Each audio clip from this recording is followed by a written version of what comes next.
November 8, 1932 began as any other day, but it ended as a day like no other. Nearly 23 million Americans had given Franklin Delano Roosevelt and his Democratic Party one of America's biggest landslides, ending over 70 years of Republican Party rule.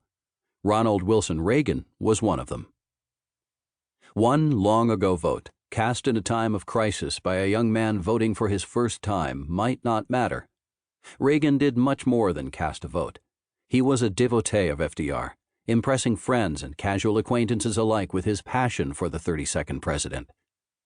The young Reagan was always talking about politics, to the point where an early girlfriend from Des Moines broke up with him, in part because of his incessant pro-New Deal prattle. Early Hollywood friends and co-workers report that Reagan would easily fill the boring hours on a movie set between takes with political commentary and argument, all from a pro-FDR perspective. The man many label as the 20th century's most conservative president was more than a casual backer of FDR. Nor did Reagan's devotion to liberalism cease with FDR's death in 1945. Immediately after World War II, Reagan, whose movie career had gone on hiatus while he spent the war in active service as a member of the Army Reserves, ramped up his political involvement. No longer content simply to talk, he began to act, joining many liberal causes such as the World Federalists, Americans for Democratic Action, and the American Veterans Committee. He was so articulate and active that he was even asked to run for Congress in 1946 as a Democrat. He was also considered by Democratic Party leaders for a congressional bid in 1952. They decided against wooing him because he was considered too liberal. Reagan's active liberalism continued for many years, even after he had encountered and successfully fought the Communist Party's attempt to infiltrate the Hollywood film industry. He campaigned for the Democratic nominee Harry Truman in 1948 against the Republican Tom Dewey and the leftist progressive candidate Henry Wallace. He backed the Democrat in California's 1950 U.S. Senate race, Congresswoman Helen Gahagan Douglas, even as she was accused by the Republican nominee, Congressman Richard Nixon, of being the pink lady who surreptitiously backed communist aims.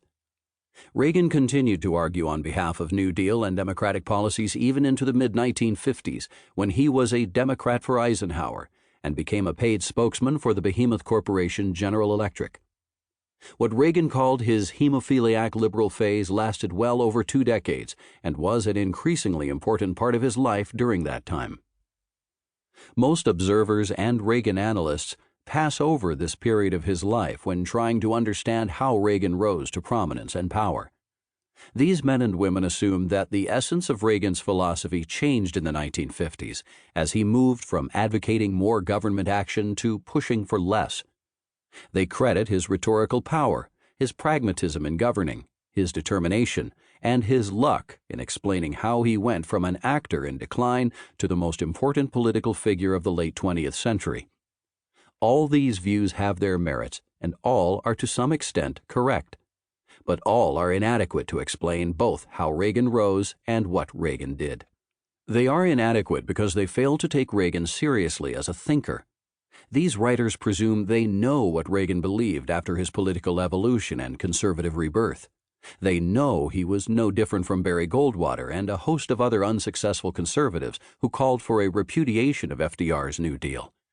In their hearts, they know he was right, far right. This view presumes they understand Reagan better than he understood himself. From the beginning to the end of his conservative career, Reagan always said that he did not leave the Democratic Party. The Democratic Party left him. His political views remained, in his eyes, the same even as he changed his mind about such important things as the value of big business and the virtues of government. If we take him at face value, and we have no reason not to, we must conclude one of two things when evaluating his later success.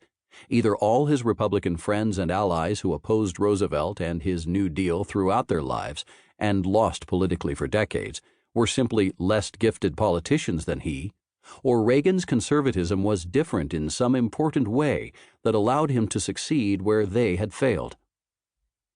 I started my studies as one of those who thought I knew Reagan's thought, that he was as anti-government as I had been told. Years of carefully reading his speeches and writings, however, have convinced me I was wrong.